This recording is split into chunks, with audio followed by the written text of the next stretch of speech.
안녕하세요. 책 읽어주는 여자 에젤 강미경입니다. 기도 생활 제대로 하긴 해야겠는데 꼭 기도원에 가서 해야 하는지, 새벽 기도를 해야 할지, 특별히 기도 많이 한다는 사람에게 부탁을 해야 하는지 궁금하셨죠? 서초교회 정요성 목사님이 속 시원하게 대답해 드립니다. 구하지 않은 것까지 응답받는 기도 한번 배워볼게요. 예전에 내가 부교역자로 섬길 때 어느 여집사님과 이야기를 나눈 적이 있다. 그냥 그분이 가정의 사정과 어려움을 말씀하시기에 진지하게 듣다가 문제가 잘 해결되면 좋겠다는 내 마음을 표현한 뒤 기도하겠다고 말씀드렸다. 그런데 몇 주 후 다른 집사님 몇 분이 내게 기도 부탁을 하려고 상담을 요청했다. 교역자에게 기도 부탁을 하는 것이 놀라운 일은 아니지만 뜻밖에도 이분들은 내게 기도 부탁을 하면 빨리 응답받는다는 믿음으로 부탁하는 것이었다. 나는 놀라서 어떻게 된 영문인지 여쭈어 보았다. 그랬더니 그분들은 몇 주 전 나와 상담했던 집사님이 목사님께 기도 부탁한 것이 다 응답되었다며 내게 기도를 부탁하면 빨리 응답받는다는 소리를 했다는 것이다. 이 말이 교인들에게 퍼지자 간곡한 사정이 있는 분들이 나를 보자고 한 것이다. 하지만 실상 나는 처음 내게 기도 부탁하신 집사님을 위해 분명 기도를 하긴 했지만 며칠이 지나지 않아 내 중요한 기도 제목에서 멀어졌다. 그래서 그분이 기도 제목들이 응답되었다고 했을 때 오히려 간절한 마음으로 더 기도해드리지 못한 것이 죄송스럽기까지 했다. 그런데 나 때문에 기도 응답을 받았다니. 아마 그때 내가 눈 딱 감고 상담을 청한 집사님들에게 잘 찾아오셨습니다. 그 집사님에게 임한 기도 응답이 바로 집사님에게도 임할 것입니다. 제게 기도 제목을 내놓고 같이 기도한 분들이 기도 응답을 많이 받았습니다. 꼭 집사님을 위해 특별히 기도하겠습니다. 라고 했다면 더 많은 성도들이 내게 상담을 요청하고 기도 부탁을 해왔을 것이다. 그 부탁들 중에는 내 기도 여부와 상관없이 우연히 응답되는 기도도 있을 테니 이런 것들을 좀 과장하여 선전했다면 지금쯤 소위 잘 나가는 목사가 되지 않았을까 싶다. 그렇게 뜰 수 있는 기회는 거기서 그치지 않고 한 번 더 찾아왔다. 내가 섬기는 교회에 처음 교회에 나온 한 성도가 있었다. 신앙이 자라기 시작하면서 세례를 받기 위해 준비 중에 있었다.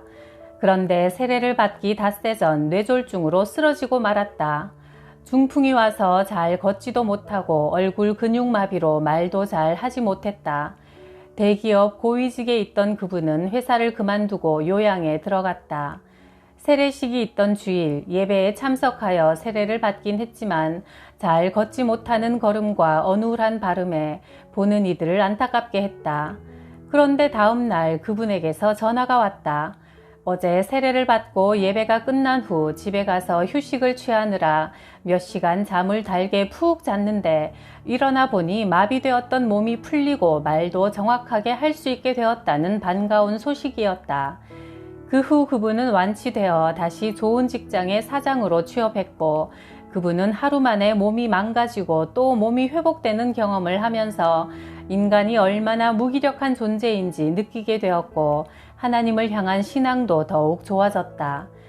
그런데 그분이 고백하시길 내가 세례를 주려고 손을 그분 머리에 얹고 기도할 때 내 손에서 뜨거운 것이 나와 자기 몸에 전달되는 것을 느꼈고 몸이 회복되는 느낌을 받았다는 것이다. 세례를 받고 난 뒤 몹시 피로하여 바로 집에 가서 몇 시간 죽은 듯이 잤는데 그때 기적적인 회복이 일어났다며 그분은 지금도 나를 은인으로 여기신다. 새 직장에서 받은 첫 월급을 기꺼이 감사원금으로 바쳤고 그 후 월급이 오르자 11조를 더 많이 내게 되어 좋다고 표현할 정도로 신앙이 성장했다. 이렇게 내적인 변화와 성숙까지 있으신 분의 간증이었으니 내가 큰 죄책감 없이 저도 세례식을 베풀 때 제 손에서 강한 기운이 나가는 것을 느꼈습니다. 뜨거움이 성도님에게 전달되는 듯 했습니다. 라고 말했다면 일순간 나는 병자를 고친 능력 있는 목회자로 알려져 교회에는 더 많은 성도들이 몰려들었을 것이다. 살짝 더 과장해서 세례를 베푸는 순간 하나님이 제게 능력을 퍼부어 주시는 게 느껴졌고 그것이 다시 제 손을 통해 성도님에게 전달되는데 어찌나 뜨겁던지 이분이 꼭 낫겠구나 하는 확신이 들었습니다. 그 후로 환자를 보면 기도하고 싶고 동시에 기도해야 한다는 책임감이 느껴집니다. 라고 더 극적으로 표현했다면 나는 능력 있는 목사로 인정받았을 것이다. 하지만 나는 솔직히 뜨거움을 느끼기는커녕 오히려 손에 물을 묻혔기 때문에 차갑기까지 했다. 물론 그분의 머리에 손을 얹고 세례를 베풀 때 어려움에 처한 성도므로 다른 성도들보다 더욱 관심을 갖고 몸에 회복이 있기를 간절히 기도하기는 했다. 하지만 특별히 내 기도에 대한 즉각적인 응답으로 병이 나았다고 주장하기엔 무리가 있다. 그것은 그분이 불편한 몸에도 불구하고 세례받기 위해 하나님 앞에 나온 그 믿음을 보시고 내 기도가 더해지자 하나님께서 치료의 은혜를 베풀어 주셨을 것이다. 나는 이렇게 잘 나가는 목회자가 될 2번의 기회를 다 날려버렸다. 외형적인 교세로 목회의 성공 여부를 판단하는 현실에서 가끔 황당함과 비참함을 느낄 때는 아까운 기회를 놓쳤다는 생각이 들기도 하지만 목사로서 양심을 속이고 하나님을 속이면서 내 손이 뜨거웠다고 말할 수는 없었다.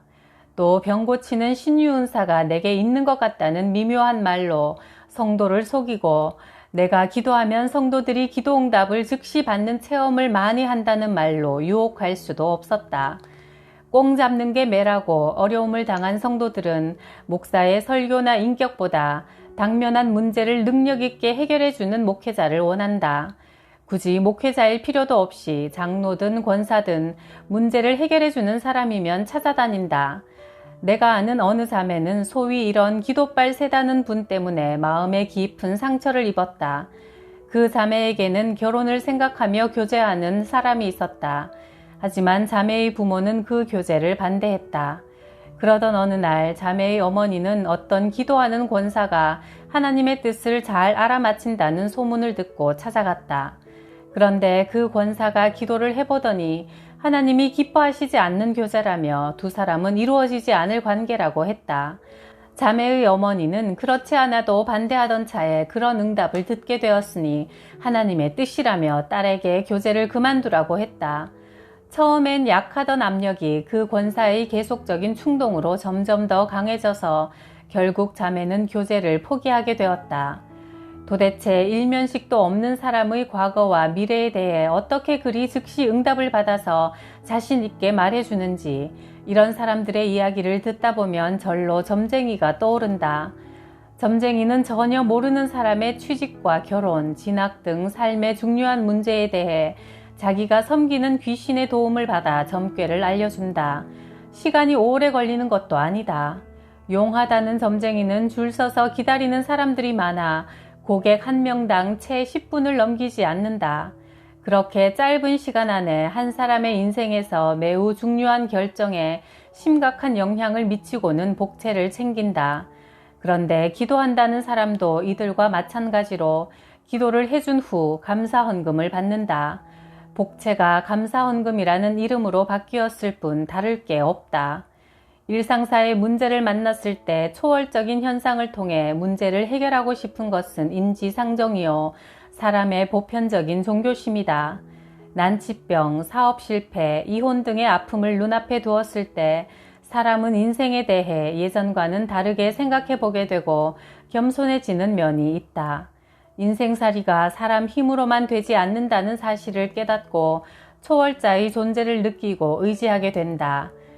그래서 하나님을 믿지 않는 자들은 점쟁이나 사주쟁이를 방문해 귀신의 미혹에 따라 해결한다. 그런데 기독교인들도 초월과 기적을 통해 당면한 문제를 해결하는 데만 집착하면 문제가 생긴다.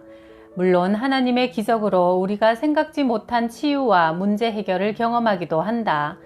내게 기도 부탁을 했던 그 집사님의 문제도 하나님이 해결해 주셨고 세례 때 병에 회복이 있던 성도님도 하나님이 치유의 은혜를 허락하셨다.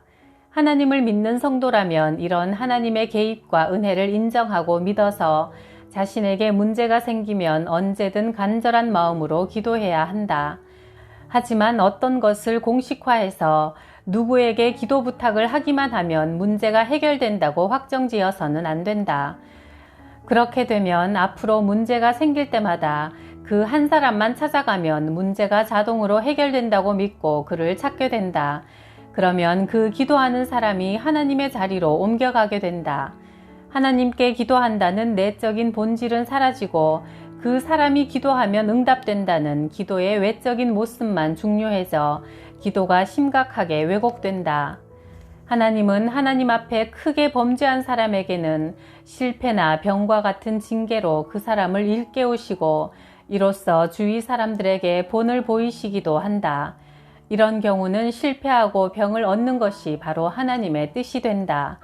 그러므로 하나님께 실패와 병에 대해 기도를 했는데 초월과 이적으로 해결되지 않으면 그 자체가 바로 하나님의 기도 응답임을 믿어야 한다. 실패와 병 속에서 겸손하게 자기의 과거 행적을 살피고 회개한다면 이보다 더 큰 기도 응답은 없다. 이런 과정을 거치는 가운데 실패가 성공으로 변하고 병이 치유된다면 훨씬 더 성숙과 깨달음이 우리에게 있게 된다. 하지만 오직 모든 관심을 문제 해결에만 두면 하나님의 참뜻을 결코 헤아릴 수 없게 되고 우리 신앙이라는 것이 무당에게 찾아가 문제 해결만 구하는 사람들과 별 다를 바가 없어진다. 그러면 소위 교회 안의 무당들이 판을 치게 된다. 믿음의 기도에는 응답이 있다. 의인의 간구는 엘리야처럼 3년 6개월 동안 비가 오지 않게 할 수도 있고 병을 낫게 할 수도 있다. 결국 문제는 우리의 기도가 믿음의 기도이고 의인의 간구냐 하는 것이다. 이 땅에 병이라는 재난을 가져온 최초의 원인인 죄에 대한 인식 없이 병만 낫는 것은 큰 의미가 없다. 사도 바울은 귀신을 쫓아내고 각종 병을 낫게 하고 독사에 물려도 죽지 않는 등 엄청난 능력을 발휘했지만 정작 자신의 병은 고치지 못했다. 바울이 행한 이적들은 그가 복음을 이방인들에게 전할 때 그의 말이 사실임을 증거하는 징표로 하나님이 특별히 베푸신 것들이었지 바울 자신이 원하면 언제든지 일으킬 수 있는 능력이 아니었다. 하나님이 주신 능력을 저장해 두었다가 필요할 때마다 꺼내어 사용할 수 있는 게 아니었다. 그러므로 능력의 근원 대신 하나님을 의지하지 않고 특정한 사람을 의지하여 기도를 부탁해서는 안 된다. 그리고 기도해 주는 대가로 돈을 요구하는 사람을 피해야 한다. 기도의 힘은 오직 마음 중심에 하나님을 온전히 신뢰하며 간구할 때 나오는 것이다. 믿음이 좋은 사람일수록 하나님과 대화하고 하나님을 느끼며 하나님을 즐거워할 수 있는 기도에 게으르지 않다. 기도가 바로 그의 일이 된다. 믿음이 있는 자는 기도하며 하나님의 뜻을 살피고 하나님께서 일하시기를 기다린다. 함부로 하나님의 뜻이라고 규정하며 자기가 일을 벌이는 것이 아니라 하나님께서 하나님의 방법대로 문제를 해결하시길 기다리고 기대한다. 때로 간절히 금식 기도와 철야 기도를 한다면 그것은 무엇을 구하기 이전에 연약한 믿음을 회복하려는 몸짓이어야 한다. 하나님을 온전히 신뢰하고 올바른 것을 구하는 자는 누가 기도하든 응답을 받는다. 산을 옮기는 일같이 전혀 불가능해 보이는 일까지 가능하다. 실제로 바다도 갈라지지 않았는가? 모세가 하나님 말씀에 순종하여 지팡이를 바다 위로 내밀었을 때 홍해가 갈라졌다.